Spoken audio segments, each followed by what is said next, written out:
اور تمہارا بھی رب ہے۔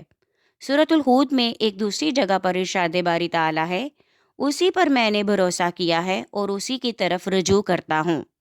سورہ یوسف میں آتا ہے، اس ذات پر میں نے توکل کیا ہے اور اسی پر توکل کرنا چاہیے توکل کرنے والوں کو۔ سورۃ الرعد میں آتا ہے، آپ فرما دیں وہی میرا پروردگار ہے، اس کے سوا کوئی معبود نہیں، اسی پر میں نے بھروسہ کر رکھا ہے اور اسی کی جانب میں رجوع کیے ہوئے ہوں۔ سورۃ النمل میں آتا ہے، اور جنہوں نے تکلیف پر صبر کیا اور اپنے رب پر بھروسہ کرتے ہیں۔ سورۃ الاحزاب میں آتا ہے، اے حبیب صلی اللہ علیہ وآلہ وسلم، اللہ پر بھروسہ رکھیے اور کافی ہے اللہ آپ کا کارساز۔ سورۃ الممتحنہ میں ہے، اے ہمارے رب، ہم نے تجھی پر بھروسہ کیا اور تیری طرف ہی رجوع کیا اور تیری طرف ہی ہمیں پلٹ کر آنا ہے۔ سورۃ الملک میں آتا ہے، آپ فرمائیں وہ میرا خالق بڑا ہی مہربان ہے، ہم اسی پر ایمان لائے اور اسی پر ہم نے توکل کیا ہوا ہے۔ سورۃ الطلاق میں آتا ہے، اور جو اللہ پر بھروسہ کرتا ہے تو اس کے لیے وہ کافی ہے۔ سورۃ الزمر میں آتا ہے، اللہ تعالیٰ ہر چیز کا پیدا کرنے والا ہے اور وہی ہر چیز کا نگہبان ہے۔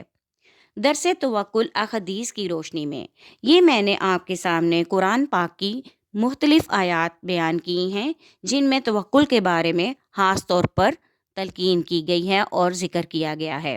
اب میں آپ کے سامنے احادیث کی روشنی میں بیان کروں گی توکل کی اہمیت۔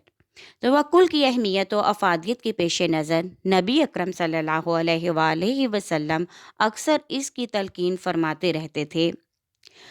حدیث پاک میں آتا ہے کہ ایک صحابی نے حضور صلی اللہ علیہ وآلہ وسلم سے ان 70,000 افراد کے بارے میں پوچھا جن کو جنت میں داخل کیا جائے گا اور وہاں انہیں بے حد و حساب رزق دیا جائے گا۔ تو اس پر آپ صلی اللہ علیہ وآلہ وسلم نے فرمایا، وہ لوگ جو نہ غلط جھاڑ پھونک کرتے ہیں، نہ کسی سے کرواتے ہیں اور نہ فال لیتے ہیں اور صرف اپنے رب پر ہی بھروسہ کرتے ہیں۔ یہ ارشاد سن کر حضرت عکاشہ بن محسن الاسدی رضی اللہ تعالیٰ عنہ نے عرض کی، یا رسول اللہ صلی اللہ علیہ وآلہ وسلم، کیا میں بھی ان میں سے ہوں؟ آپ صلی اللہ علیہ وآلہ وسلم نے فرمایا، نعم، ہاں، تو انہی میں سے ہے۔ پھر ایک اور صحابی نے اٹھ کر عرض کی تو آپ صلی اللہ علیہ وآلہ وسلم نے فرمایا، عکاشہ رضی اللہ تعالیٰ عنہ تم پر سبقت لے گیا۔ حضرت زبیر رضی اللہ تعالیٰ عنہ سے روایت ہے کہ تم میں سے کوئی ایک لکڑیوں کے ساتھ آئے، پھر وہ اسی کو اپنی پیٹھ پر اٹھائے اور اس کو بیچے، اس کے ذریعے غنا طلب کرے، یہ اس سے بہتر ہے کہ وہ لوگوں سے سوال کرے، اس کو عطا کیا جائے یا منع کیا جائے۔ حضرت مقداد بن مدی کرب رضی اللہ تعالیٰ عنہ سے روایت ہے کہ اپنے ہاتھ کی کمائی کے کھانے سے بہتر کوئی کھانا نہیں ہے۔ حضرت داؤد علیہ السلام اپنے ہاتھ کی کمائی کے بغیر کچھ نہ کھاتے تھے، اسی لیے حضور صلی اللہ علیہ وآلہ وسلم نے فرمایا، الکاسب حبیب اللہ، محنت کر کے روزی کمانے والا اللہ کا دوست ہے۔ حضرت ام سلمہ رضی اللہ تعالیٰ عنہ حضور صلی اللہ علیہ وآلہ وسلم کا معمول مبارک بیان کرتی ہیں کہ جب آپ صلی اللہ علیہ وآلہ وسلم گھر سے باہر تشریف لے جاتے تو یہ دعا کیا کرتے تھے، اللہ کے نام سے شروع کرتے، میں اللہ پر توکل کرتا ہوں، اے اللہ میں تجھ سے پناہ مانگتا ہوں کہ میں کسی کو گمراہ کروں یا کوئی مجھے گمراہ کرے، میں کسی کو پھسلاؤں یا کوئی مجھے پھسلائے، میں کسی پر ظلم کروں یا کوئی مجھ پر ظلم کرے، میں کسی کے ساتھ جہالت کروں یا کوئی میرے ساتھ جہالت کرے۔ حضور صلی اللہ علیہ وآلہ وسلم نے فرمایا، جو شخص یہ چاہے کہ وہ سب سے زیادہ قوی ہو جائے تو اسے چاہیے کہ اللہ پر توکل کرے۔ حضور صلی اللہ علیہ وآلہ وسلم اور توکل علی اللہ۔ حضرت جابر رضی اللہ تعالیٰ عنہ فرماتے ہیں کہ نبی اکرم صلی اللہ علیہ وآلہ وسلم قبیلہ محارب اور غطفان سے مقام نخلا پر جنگ کر رہے تھے۔ جب ان لوگوں نے مسلمانوں کو غفلت میں دیکھا تو ان میں سے ایک آدمی جس کا نام غوث بن حارث تھا وہ آیا اور حضور صلی اللہ علیہ وآلہ وسلم کے سر پر کھڑا ہو کر کہنے لگا، آپ کو مجھ سے کون بچائے گا؟ آپ صلی اللہ علیہ وآلہ وسلم نے ایمان کامل اور توکل علی اللہ کی بنا پر بڑی تسلی سے فرمایا، اللہ۔ یہ سنتے ہی اس کے ہاتھ سے تلوار گر گئی۔ آپ صلی اللہ علیہ وآلہ وسلم نے تلوار اٹھا کر اس سے پوچھا، اب تم کو مجھ سے کون بچائے گا؟ اس نے کہا، مجھے معاف کر دیں۔ آپ صلی اللہ علیہ وآلہ وسلم نے فرمایا، تم اس کی گواہی دیتے ہو کہ اللہ کے سوا کوئی معبود نہیں ہے؟ اس نے کہا، نہیں، البتہ میں آپ سے عہد کرتا ہوں کہ میں کبھی بھی آپ سے نہیں لڑوں گا، اور جو لوگ آپ سے لڑیں گے ان کا ساتھ بھی نہیں دوں گا۔ چنانچہ آپ صلی اللہ علیہ وآلہ وسلم نے اسے معاف فرما دیا۔ اس نے اپنے ساتھیوں کو جا کر کہا کہ میں ایسے آدمی سے مل کر آیا ہوں جو تم سب لوگوں میں سے بہترین ہے۔ صحابہ کرام علیہم رضوان اور توکل علی اللہ۔ حضرت یعلا بن مروہ رضی اللہ تعالیٰ عنہ فرماتے ہیں کہ ایک رات حضرت علی المرتضیٰ رضی اللہ تعالیٰ عنہ مسجد تشریف لے گئے اور وہاں جا کر نوافل ادا کرنے لگے۔ ہم نے وہاں جا کر پہرا دینا شروع کر دیا۔ جب آپ رضی اللہ تعالیٰ عنہ نماز سے فارغ ہوئے تو ہمارے پاس تشریف لائے اور فرمایا، تم لوگ یہاں کیوں بیٹھے ہو؟ ہم نے کہا، ہم آپ کا پہرا دے رہے ہیں۔ حضرت علی رضی اللہ تعالیٰ عنہ نے فرمایا، آسمان والوں سے پہرا دے رہے ہو یا زمین والوں سے؟ ہم نے کہا، زمین والوں سے۔ آپ رضی اللہ تعالیٰ عنہ نے فرمایا، زمین پر اس وقت تک کوئی چیز ہو نہیں سکتی جب تک اس کے ہونے کا فیصلہ آسمان پر نہ ہو جائے۔ ہر انسان پر 2 فرشتے مقرر ہیں جو ہر بلا کو اس سے دور کرتے رہتے ہیں اور اس کی حفاظت کرتے رہتے ہیں، مگر جب تقدیر کا لکھا ہوا آ جائے تو فرشتے اس کے اور تقدیر کے درمیان سے ہٹ جاتے ہیں۔ اللہ کی طرف سے میری حفاظت کا بڑا مضبوط انتظام ہے۔ جب میری موت کا وقت آ جائے گا تو انتظام مجھ سے ہٹ جائے گا۔ آدمی کو ایمان کی حلاوت اس وقت تک نہیں مل سکتی جب تک اس کو یہ یقین نہ ہو جائے کہ جو کچھ اچھا یا برا اسے پہنچا ہے وہ اس سے خطا کرنے والا نہیں تھا، اور جو اس سے خطا کر گیا وہ اسے پہنچنے والا نہیں تھا۔ حضرت یحییٰ بن کثیر رضی اللہ تعالیٰ عنہ اور دیگر حضرات کہتے ہیں کہ حضرت علی رضی اللہ تعالیٰ عنہ کی خدمت میں عرض کیا گیا کہ ہم آپ کا پہرا نہ دیں، تو اس پر حضرت علی نے فرمایا، ہر آدمی کی موت اس کا پہرا دے رہی ہے۔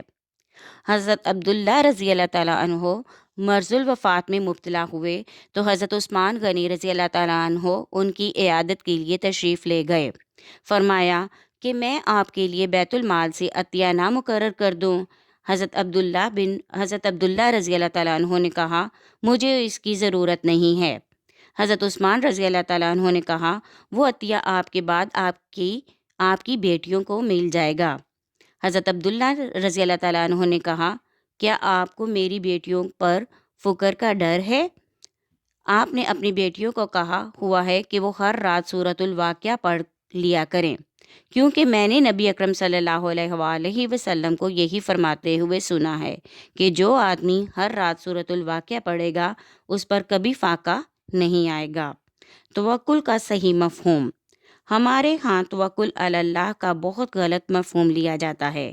صلاحیتوں کو استعمال نہ کرنا، اسباب و وسائل کو ترک کرنا اور سعی و جد و جہد کو خیر آباد کہنا توکل سمجھا جاتا ہے، حالانکہ کوئی عقل مند اس بات کو تسلیم کرنے کے لیے تیار نہیں۔ اسلام نے اپنے ماننے والوں کو جو توکل کا صحیح مفہوم سمجھایا ہے وہ یہ ہے کہ آپ اپنی پوری سعی و کوشش کو بروئے کار لائیں، اپنی صلاحیتوں اور اسباب و وسائل کو استعمال میں لائیں، اور پھر نتائج و ثمرات کی توقع اسباب کی بجائے مسبب الاسباب اللہ تعالیٰ پر ہو، اور اللہ پر ہی مومنوں کو بھروسہ رکھنا چاہیے۔ حدیث پاک میں آتا ہے کہ ایک صحابی بارگاہ رسالت صلی اللہ علیہ وآلہ وسلم میں حاضر ہوا تو اونٹنی پر سوار تھا۔ اونٹنی سے اترا اور زیارت کے لیے اندر مسجد نبوی شریف میں آیا۔ اسے توکل کا صحیح مفہوم سمجھانے کے لیے حضور صلی اللہ علیہ وآلہ وسلم نے پوچھا، اونٹنی کہاں چھوڑ آئے ہو؟ اس نے عرض کی، اللہ کے توکل پر باہر کھلا چھوڑ آیا ہوں۔ تو آپ صلی اللہ علیہ وآلہ وسلم نے فرمایا، کالی ہوا توکل، پہلے اس کے گھٹنے کو باندھو اور پھر توکل کرو۔ معلوم ہوا کہ توکل ترک اسباب کا نام نہیں بلکہ حد الوسع اسباب کو بروئکار لانے کا نام ہے۔ توکل کے اثرات و ثمرات۔ اللہ تعالیٰ کا ارشاد گرامی ہے کہ جو اللہ پر توکل کرے اللہ اس کے لیے کافی ہے۔ میرے نزدیک اس سے بڑھ کر اور کوئی فائدہ نہیں کہ خود خالق کائنات اور خالق الاسباب فرماتا ہے کہ میں توکل کرنے والوں کو بے نیاز کر دیتا ہوں اور خود اس کے لیے کافی ہو جاتا ہوں۔ نبی اکرم صلی اللہ علیہ وآلہ وسلم کا ارشاد گرامی ہے، اگر تم خدا پر کما حقہ توکل کرو تو وہ تمہیں اس طرح رزق عطا فرمائے جس طرح پرندوں کو دیتا ہے، جو صبح خالی پیٹ گھونسلوں سے جاتے ہیں اور شام کو پیٹ بھر کر واپس آتے ہیں۔ حضور صلی اللہ علیہ وآلہ وسلم نے ایک سائل کو فرمایا، سن لو، تم اگر روزی کی تلاش نہ بھی کرتے تو جو تیرے مقدر میں ہے وہ تمہیں مل جاتا۔ ایک اور مقام پر فرمایا کہ جو شخص یہ پسند کرتا ہے کہ وہ لوگوں میں باعزت ہو جائے تو اسے چاہیے کہ اللہ سے ڈرے، اور جو سب سے بے نیاز ہونا چاہتا ہے اسے اپنے ہاتھ والی چیز کے مقابلے میں اس چیز پر زیادہ توکل کرنا چاہیے جو خدا کے پاس ہے۔ توکل کے درجات بیان کروں گی۔ توکل کے 3 درجے ہیں۔ پہلا درجہ توکل کہلاتا ہے، دوسرا درجہ تسلیم اور تیسرا درجہ تفویض۔ متوکل اپنے رب کے وعدے پر مطمئن ہوتا ہے، تسلیم والا اللہ تعالیٰ کے علم پر اکتفا کرتا ہے، اور صاحب تفویض اللہ تعالیٰ کے حکم پر راضی ہوتا ہے۔ ایک قول یہ ہے کہ توکل مومنین کی صفت ہے، تسلیم اولیاء کاملین کی صفت ہے اور تفویض موحدین کی صفت ہے، اور بعض نے کہا کہ توکل انبیاء علیہم السلام کی صفت، تسلیم حضرت ابراہیم علیہ السلام کی صفت اور تفویض ہمارے پیارے نبی صلی اللہ علیہ وآلہ وسلم کی صفت ہے۔ امید ہے آج کی آڈیو آپ کو پسند آئے گی۔ اگر آج کی ہماری آڈیو پسند آئے تو اسے لائک کریں، دوستوں کے ساتھ شیئر کریں اور کمنٹ میں اپنی رائے کا اظہار لازمی کریں۔ اس کے ساتھ ہی ہمارے چینل کو سبسکرائب کرنا ہرگز نہ بھولیے گا تاکہ ہمارے آنے والی آڈیو کا نوٹیفیکیشن آپ کو جلد ہی مل سکے۔ شکریہ۔